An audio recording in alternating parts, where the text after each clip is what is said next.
லட்சியா ரிஷி அவங்களுடைய லட்சணா ரிஷிங்கிறது அவங்க வச்ச பேர். என்னை பொறுத்த வரைக்கும் அவர் லட்சியா ரிஷி தான். ஏன்னா இன்றைக்கி வெற்றி படிக்கட்டு முதல் வெற்றி படிக்கட்டில் ஏறியிருக்காங்க. இனி அடுத்து பல லட்சியங்கள் இருக்கிறவங்களுக்கு, அதனால் பல லட்சிய படிக்கட்டில் அவங்க ஏறணும். அதுக்கு நிறைய பேர் லைனாக வாழ்த்து சொல்லியிருந்தாங்க. ஒருத்தரும் ஒன்றும் மிச்சம் விடாத அளவுக்கு எல்லா சிறப்புகளையும் சொல்லிட்டாங்க. ஃபோட்டோகிராஃபிலேருந்து, மியூசிக்லேருந்து, எடிட்டிங்லேருந்து, அந்த பொண்ணு நடிப்புலேருந்து, லிப்ஸிங்லேருந்து எல்லாமே ரொம்ப சிறப்பாக சொல்லியிருந்தாங்க. அதே மாதிரி இந்த அப்பா அப்படிங்கிறதுனால மீசி ராஜேந்திரோட ரொம்ப சிறப்பாக அப்பாவை பற்றி பேசினார். ஸோ இதில் ரிஷி அவர்களுடைய பங்குங்கிறது ரொம்ப முக்கியம். என்னென்னா குழந்தைங்கிறது அது ஒரு பெரிய ஆர்ட். குழந்தை வளர்ப்பு அப்படிங்கிறது இருக்க, அது சாதாரண விஷயம் இல்லை. அது குழந்தை கேட்குற கேள்வியெல்லாம் இருக்குது, அதையெல்லாம் சமாளித்து அதை நம்ம ரூட்டுக்கு இழுத்துட்டு வர்றதுங்கிறது. சொல்லுவாங்கள்ல, ஒரு குழந்தை கல்யாண ஆரம்பத்தில் நான் ஏன் இல்லை அப்படின்னு சொல்லி கேட்டதான். இல்லைம்மா, நீ அந்த நேரத்துக்கு நீ இல்லை, நீ எங்கே போன, ஏன் என்னை விட்டுட்டீங்க, என்னை விட்டுட்டு எப்படி ஃபோட்டோ எடுத்தீங்கன்னு.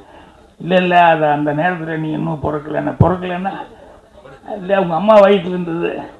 இல்லை நீங்கள் பொய் சொல்கிறீங்க. இல்லைம்மா உங்கள் அம்மா வயிற்றில் தான் இருந்தேன். இல்லை வயிறு பெருசாக இல்லையா, எங்கள் அம்மாவுக்கு சாதாரணமாக தானே இருந்தது. இல்லைம்மா அது பின்னால் தான் பெருசாச்சுன்னா, அது எப்படி பெருசாச்சு அப்படின்னு இப்படி கன்னியூ பண்ணிகிட்டே போயிட்டுருக்கோம் குழந்தைகிட்ட. அது அவ்வளோ சிரமமான ஒரு சமாச்சாரம். அதே மாதிரி அவங்க நம்ம நினைக்கிறது அவங்க மேலே நம்ம சில நேரங்களில் பேரண்ட்ஸ் பண்ணுற பெரிய தப்பு. அந்த குழந்தைக்கு என்ன அப்படிங்கிறத அது மைண்டில் இருக்கிறத சில நேரங்களில் பேரண்ட்ஸ் இவங்க ஆசைக்காக அதை போட்டு திணிப்பாங்க. அதுக்கு முடியுதா முடியலையா, அதுக்கு அதில் இன்ட்ரெஸ்ட் இருக்கா இல்லையா அப்படின்னு சொல்லிட்டு. அதனால் நிறைய இடங்களில் அந்த மிஸ்டேக் வந்துடும். அது இவங்க ரொம்ப ரிஷி அவர்களுக்கு கரெக்டாக சிங்க் ஆகிடுச்சு. ஏன்னா அவருடைய லட்சியம் சினிமாவில் ஏதாவது ஒரு சாதிக்கணும் அப்படின்னு சொல்லிட்டு, அதில் பை ஆக்சிடெண்ட்டாக ஏதோ ஒன்று ஆகிப்போச்சு, அவரால் முடியல அப்படிங்கும்போது அதை அந்த குழந்தைகிட்ட அது மூலமாவது நம்ம வெளிப்படுத்தி சந்தோஷப்படணும் அப்படிங்கிறது ஒரு லட்சியமாக எடுத்துக்கிட்டு தான் இவ்வளோ சிறப்பாக அதை பண்ணியிருக்காரு. இதுக்கு அந்த குழந்தைகிட்ட எல்லா தகுதியும் இருக்கணும். அதுதான் கடவுள் அனுகிரகம் அப்படிங்கிறது. ஏன்னா இவர் நினச்சா அந்த பொண்ணுக்கு இன்ட்ரெஸ்ட் இல்லைன்னா என்ன பண்ண முடியும். ஸோ அந்த பொண்ணு எவ்வளோ தூரம் இன்ட்ரெஸ்ட் எடுத்து இதை அந்த நடிக்கிறதுக்கும் பாடுறதுக்கு லிப்பு கொடுக்கறதுக்கும் இதுக்கெல்லாம் மனப்பாடம் பண்ணுற அளவுக்கு அந்த பொண்ணுக்கிட்ட அவ்வளவு கெப்பாசிட்டி அந்த பொண்ணுக்கிட்ட இருந்தது அப்படிங்கிறது இவருடைய லட்சியத்தை நிறைவேற்றுறதுக்கு அந்த அளவுக்கு ஒரு குழந்தையை அவங்க கொடுத்துருக்காங்கங்கிறது அது கடவுள் இது. அதனால் நிச்சயமாக அந்த குழந்தை எல்லோரும் பேரண்ட்ஸ்லேருந்து எல்லோரும் சொல்லிக்கிட்டு இருந்தாங்க இல்லையா, அவங்க அந்த மாதிரி அந்த குழந்தை ஒவ்வொன்றுலேயும் ஸ்டெப் பை ஸ்டெப்பு நல்லா வரப்போகுது. அதுக்கு என்னுடைய வாழ்த்துக்கள் தெரிவிச்சுக்கிறேன். இந்த அப்பான்னு டைட்டில் வச்சுருக்கிறதுனால பேரரசெல்லாம் அவங்க அப்பாவை பற்றி சொல்லிட்டு இருந்தார். அவங்க அப்பா எங்கள் அப்பாவை பற்றி ஞாபகம் இல்லை, எங்கள் அப்பாவை விட எங்கள் அம்மாவோட அப்பா இருக்காரு, அதுதான் எனக்கு ஞாபகத்துக்கு வந்தது. ஏன்னா எங்கள் தாத்தாவுக்கு எங்கள் அம்மா மேலே அவ்வளோ பிரியம். ஒரே பொண்ணு, இது 2 பேரும் பசங்க, எங்கள் அம்மா தான் மூத்தது. ஸோ எங்கள் அம்மா மேலே எங்கள் தாத்தாவுக்கு எவ்வளோ பாசம் இருந்தது அப்படிங்கிறத எனக்கு இன்றைக்கி நினச்சாலும் கண்ணில் தண்ணி வரும். என்னென்னா எங்கள் அம்மா உடம்புக்கு முடியாமல் முதல்ல போயிட்டாங்க. அதை எங்கள் தாத்தா கிட்ட எப்படி சொல்கிறதுன்னு தெரியாமல் அன்றைக்கி எல்லோரும் அலமுதுறாங்க. ஏன்னா இவரே வயசானவர் 78-80 பக்கம் வந்துருச்சு. அதனால் இவர்கிட்ட அதை சொன்னால் இவரால் தாங்கிக்க முடியுமா, ஒரு அப்பாவாக அவர் எவ்வளோ பாசம் வச்சுருக்காரு அப்படிங்கிறதுனால என்ன எப்படி சொல்கிறது என்னன்னெலாம் தெரியாமல் ஒன்றும் சொல்ல போனோம்னா எங்கள் அண்ணன்லாம் இந்த இதாக ஒன்று பண்ணுவாங்க, முரட்டு வைத்தியம் பண்ணுவாங்களே, அந்த மாதிரி எங்கள் தாத்தாவுக்கு ட்ரிங்க்ஸ் ஊற்றி விட்டு எப்படியாவது தூங்க விட்டு, ஏன்னா இதை பார்த்துட்டு அவர் டபால் நெஞ்சை பிடிச்சிட்டேங்கா போயிட்டேன் என்ன பண்ணுறதுன்னு அப்படியெல்லாம் செஞ்சு படுக்க வச்சாங்க. ஆனால் அதையெல்லாம் தாண்டி எங்கள் தாத்தா தெரிஞ்சுக்கிட்டாரு. தெரிஞ்சதுக்கப்புறம் அவரால் தாங்கிக்க முடியல.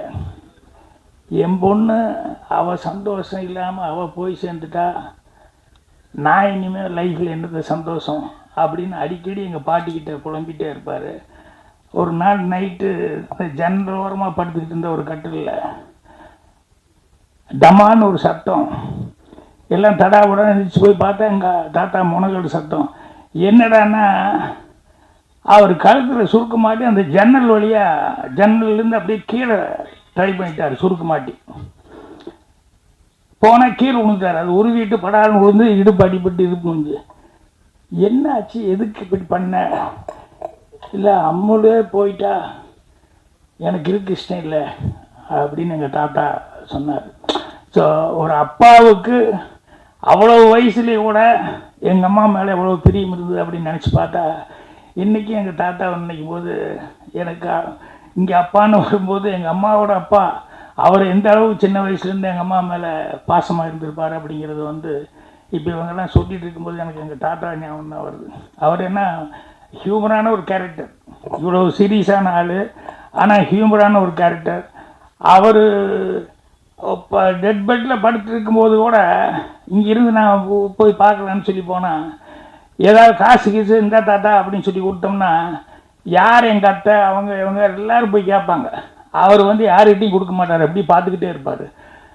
பார்த்துக்கிட்டே தேரமான எங்கள் பாட்டி வந்தால் பாட்டி கையில் தான் கொடுப்பாரு. அந்த வயசில் அப்படி படுத்து கிடக்கிறாரு. அப்போ கூட காசு வேறு யார் குழந்தைகள்லாம் கேட்டு பார்ப்பாங்க, யார் கேட்டாலும் கொடுக்க மாட்டார். எங்கள் பாட்டி கையில் கொடுத்துட்டு தான் இது பண்ணுவார். அதே மாதிரி ஒரு நாள் இவ்வளோ தான் போயிடுவார் இவர் அப்படிங்கிற மாதிரி தான் நினச்சிட்டு எல்லா சொந்த பந்துகளும் சொல்லி விட்டாங்க. இவர் அப்படியே கண் திறந்துட்டு அப்படியே பார்த்தார். ஒவ்வொருத்தராக வந்தாங்க, ஏதோ ஒன்று கொடுப்பாங்கல்ல அந்த கடைசி நேரத்தில் அப்படின்னு. அவர் மெல்ல பாட்டி கூப்பிட்டார். போயிட்டு அடுத்த வாரம் நமக்கு ஏதோ விசேஷம் வருது இல்லையா, அன்னைக்கு வர சொல்லு, அது வரைக்கும் நான் போக மாட்டேன், எல்லாத்தையும் அனுப்பிச்சுடு அப்படின்னு சொல்லிட்டு அதை கூட அவர் தான் டிசைடு பண்ணார். எல்லாருமே போயிடுவார் இன்னைக்கு அப்படிங்கிற அளவுக்கு இது பண்ணார். ஸோ அந்த மாதிரி ஒரு எங்கள் அம்மாவுக்கு அப்பாவாக இருந்தது அப்படிங்கிறது வந்து இன்றைக்கி வரைக்கும் நான் நினச்சி பார்க்கும்போதெல்லாம் எங்கள் தாத்தா வந்து அவ்வளோ இதாக இருக்கும். ஸோ ஒரு ஃபேமிலி அப்படிங்கிறதுல வந்து குடும்பத்தில் எந்த அளவுக்கு இருப்பாங்கன்னு.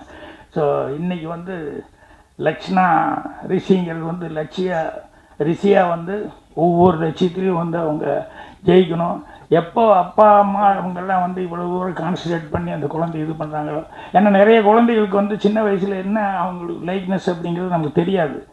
தெரியாமையே அதுக்குள்ளே கொண்டு போய் விட்டு ஃபோர்ஸ் பண்ணுவோம். இப்போ பூர்ணிமாவே வந்து எப்படியாவது வந்து பாட்டு பாடுன்னு சொல்லி கொடுத்தாங்க. பாட்டில் இன்ட்ரெஸ்டே இல்லை, ஆனால் தெரியாமல் ஏதோ ஒரு விதத்தில் டான்ஸ் மட்டும் கற்றுக்கிட்டது அது சினிமாவுக்கு வந்ததுனால ஹெல்ப் ஆகி போச்சு. இவ்வளோவெல்லாம் ஜிவி பிரகாஷ் எனக்கு தெரிஞ்சு அவன் சின்ன பையனாக இருக்கும்போது கூப்பிட்டு வந்து என்னோடய படத்தில் பாடுறதுக்காக கூப்பிட்டு வந்தான். முடியவே முடியாது, அவன் அங்கே ஓடுறான் இங்கே ஓடுறான் எங்கெங்கேயோ ஓடிக்கிட்டு இருக்காப்புல. அவங்க அம்மா டேய்ன்னு அவங்க அம்மா கெஞ்சி கூத்தாடி கூப்பிட்டு வந்து அப்புறம் அவங்க அம்மா முதல்ல எனக்கு சொல்லிக் கொடுங்க சார், நான் சொல்லிக் கொடுக்குறேன் அப்படின்னு சொல்லிட்டு முதல்ல அவங்க அம்மாவுக்கு டியூன் கொடுத்து அவங்க அம்மா கற்றுக்கிட்டு அதுக்கப்புறமா அவனை பிடிச்சி ஒரு ஓரமாக உட்கார வச்சு அவனை சமாதானப்படுத்தி அப்புறம் அவன் அந்த டியூனை வந்து வாங்கிட்டு அப்புறம் ரொம்ப நேரத்துக்கு அப்புறம் கரெக்டாக பாடினான். அப்போ நான் நினச்சேன் இவன் மியூசிக் லைனுக்கு வரவே மாட்டான், என்ன பாட்டு பாடுறதுக்கு இவ்வளோ தகராறுன்னு இவன் எங்கே வரப்போகிறான்னு. ஆனால் இன்றைக்கி பாருங்கள் நல்ல மியூசிக் டைரக்டர்னு பிரமாதமாக பாட்டும் போடுறான், ஹீரோவாகவும் நடிக்கிறான், எல்லாமே பண்ணான். ஸோ சின்ன வயசாக இருக்கும்போது நமக்கு தெரியல அந்த குழந்தைக்கு என்ன, அவனுக்கு நம்ம ஏதோ நினைக்கிறோம் சரி இது வராது இதில் வராது அப்படின்னு சொல்லிட்டு அவங்கவுங்களாம் வளரும்போது அவங்களுக்காக ஒரு பக்குவம் வரும்போது அவங்க எல்லா விஷயங்களையும் வந்து அவங்களுக்கு விருப்பமான முறையில் போனால் தான் கரெக்டாக செய்ய முடியும்.